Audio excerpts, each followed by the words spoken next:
तो एपिसोड की शुरुआत में हमें एक बहुत बड़ी फ्लाइंग शिप को दिखाया जाता है जो कि क्लियर स्काई सेट के बिल्कुल बाहर खड़ी होती है। और उस शिप के ऊपर हमें दिखाया जाता है कि लुओ जेंग, डायू और चेंग जून अपने सभी डिसाइपल के साथ वहां पे मौजूद होता है और वो लोग ब्लेड बग मिशन के लिए रवाना होने के लिए बिल्कुल तैयार होते हैं। जिसके बाद लुओ जेंग चेंग जून से कहता है कि हमारे साथ चलने के लिए आपका बहुत बहुत शुक्रिया। तो चेंग जून से कहता है कि तुम अभी भी सेरा रिफाइनमेंट में हो, इसके बावजूद भी तुमने ये ब्लेड बग मिशन चुना है। तुम वाकई में मरना चाहते हो, मगर तुम्हें अपने अलावा दूसरों का भी सोचना चाहिए।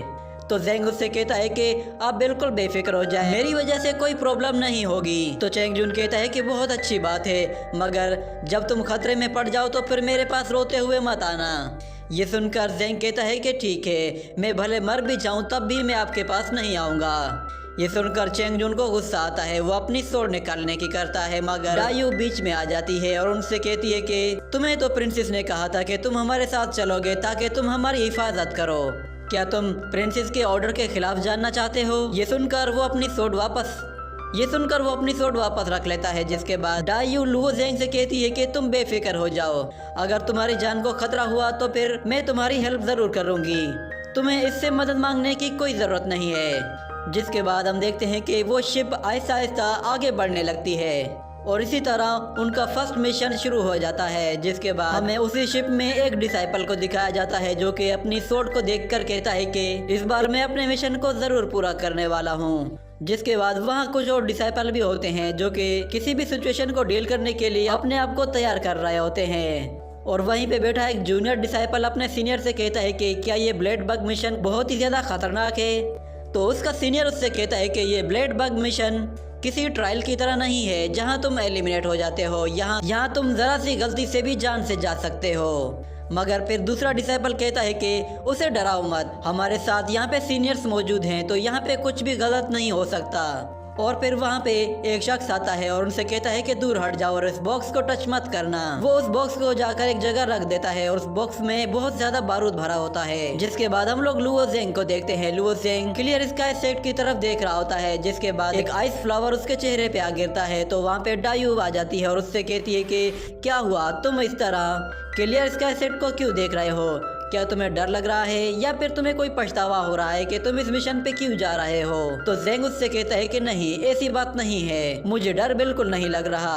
क्या तुम्हें डर लग रहा है कि तुम वहाँ जा रही हो? तो वो कहती है कि नहीं, मैंने जब सुना कि बहुत सारे बग्स इसी तरफ आ रहे हैं तो फिर मैंने डिसाइड कर लिया कि मैं उन्हें तुम्हारे साथ जाकर वहीं खत्म कर दूंगी, क्योंकि मुझे लगता है कि शायद मेरी फैमिली को मारने वाले भी यही डीमंस हैं। मगर मुझे कुछ भी ठीक से याद नहीं आ रहा क्योंकि मेरी पहले की सारी याददाश्त गायब हो चुकी है। मुझे बस इतना याद है कि मैं क्लियर स्काई सेट में आई थी। ये सुनकर लुओ जेंग कहता है कि तुम्हारी मेमोरी गायब होना तुम्हारे लिए किसी ब्लेसिंग से कम नहीं है। तो डायू उससे उसकी फैमिली के बारे में पूछती है, जिस पर लुओ जेंग अपने फिश वाले जेट पेंडेंट की तरफ देखता है और उसी के साथ ये सीन यहीं कट होता है।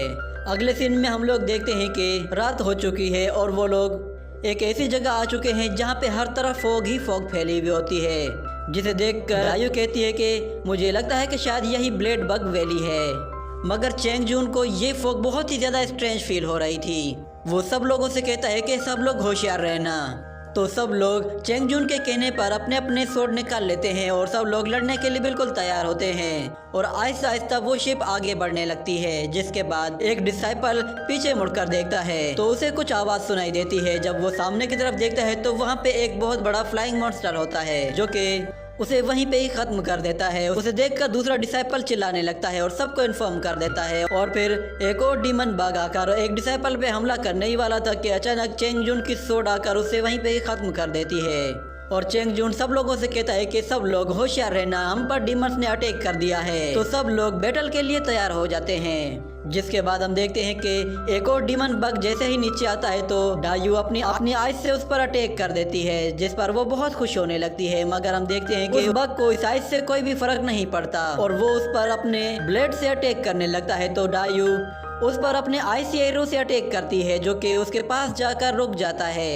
ये देखकर वो डीमन उस पर हमला करने ही वाला होता है कि बीच में लुओ जेंग आकर उसे बचा लेता है। जिसके बाद जेंग उससे कहता है क्या हुआ, तुम्हारी पावर्स काम क्यों नहीं कर रही? तो वो कहती है कि पता नहीं, कभी कभी मेरी पावर्स काम नहीं करती, मगर शुक्र है कि हम लोग बच गए हैं। और दूसरी तरफ चेंग जून उन बग्स को मारते हुए कहता है कि ब्लेड बग्स ग्रुप में रहते हैं, इसीलिए सब लोग तैयार हो जाओ, बहुत जल्द और भी बग्स आने वाले हैं। और हमें बहुत सारे बग्स को दिखाया जाता है जो कि उसी शिप की तरफ आगे बढ़ रहे थे। वो बग्स हजारों की तादाद में होते हैं जो कि पूरे आसमान को कवर कर लेते हैं। तो चेंग जून अपने डिसाइपल से कहता है कि सब लोग मेरे ऑर्डर को फॉलो करो। तो जैसे ही वो बग्स उन पे अटैक करते हैं तो सब लोग अपने अपने वेपन्स का इस्तेमाल करके उन्हें मारना शुरू कर देते हैं।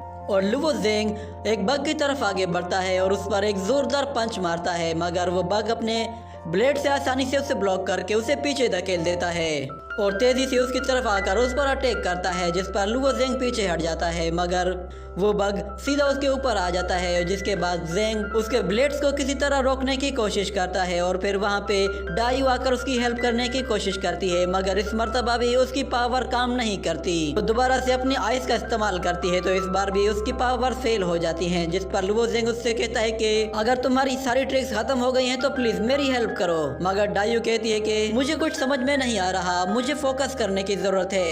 ये कहकर उस पर अटैक करने के लिए मिस्टिक आइस एरे क्रिएट करने की कोशिश करती है, तो इस बार भी वो फेल हो जाती है। ये देखकर लुवो जेंग को गुस्सा आ जाता है और वो अपनी ड्रैगन पावर्स को एक्टिवेट करता है, जिससे हम लोग देखते हैं कि ड्रैगन पावर आने के बाद लुवो जेंग उस बग को इतनी जोर से पंच मारता है कि वो उसके साथ ही ऊपर उठ जाता है।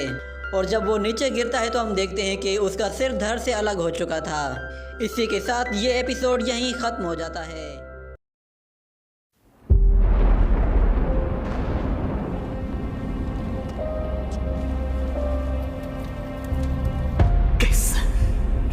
斗气的速度远超之前，却为什么无法凝聚于体内？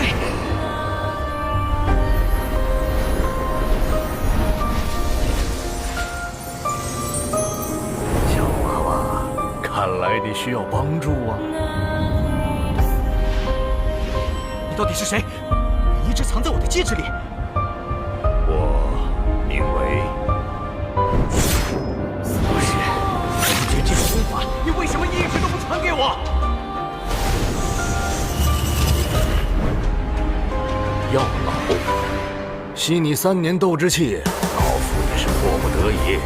老家伙，你可知道你吸收我的斗之气给我带来了多少屈辱吗？小娃娃，你想变强，想受到别人的尊崇吗？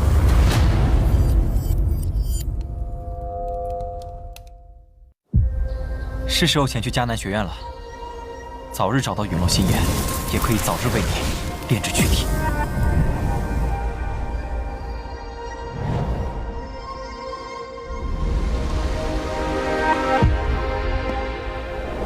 我知道萧炎哥哥一定会来的。黄阶2班，萧炎。从今天起，你的麻烦将会络绎不绝。只要有实力，猎物与猎人的位置随时都能调换。我希望我们这支新生势力能像磐石一样屹立在内院强者之列。陨落心炎的本体。还忘了告诉你，那个什么强榜第1名就是我。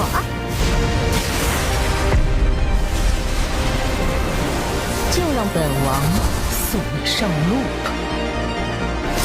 挑战我，只是萧炎哥哥说想看见我耀眼的一面。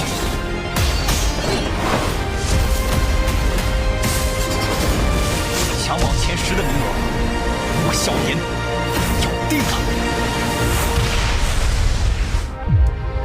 萧炎少爷，小姐该回家了。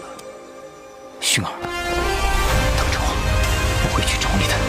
不管你背后势力是如何庞大与恐怖，你是我的。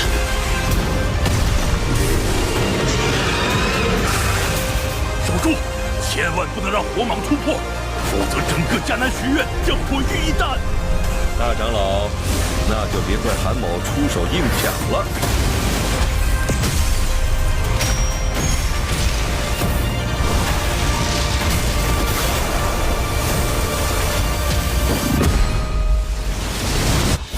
老师，放心吧，清理门户的事情交给我来做。要是你，师兄会让你和老师一起永埋死地。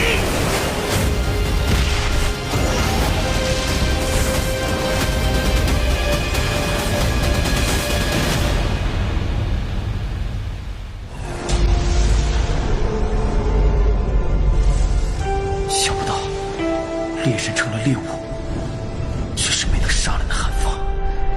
老师，对不住了，这次也连累您了。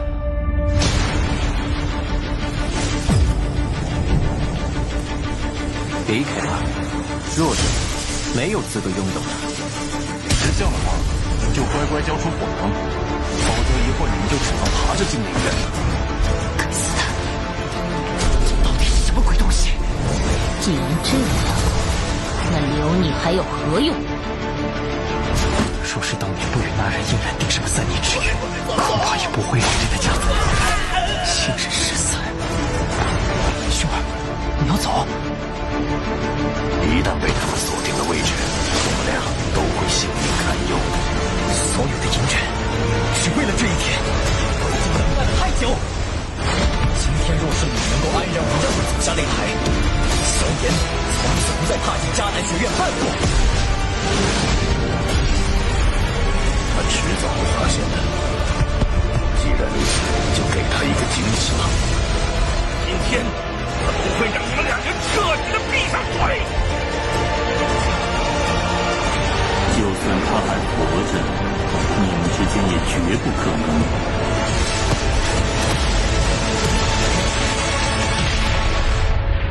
加玛帝国云岚宗，萧炎回来了。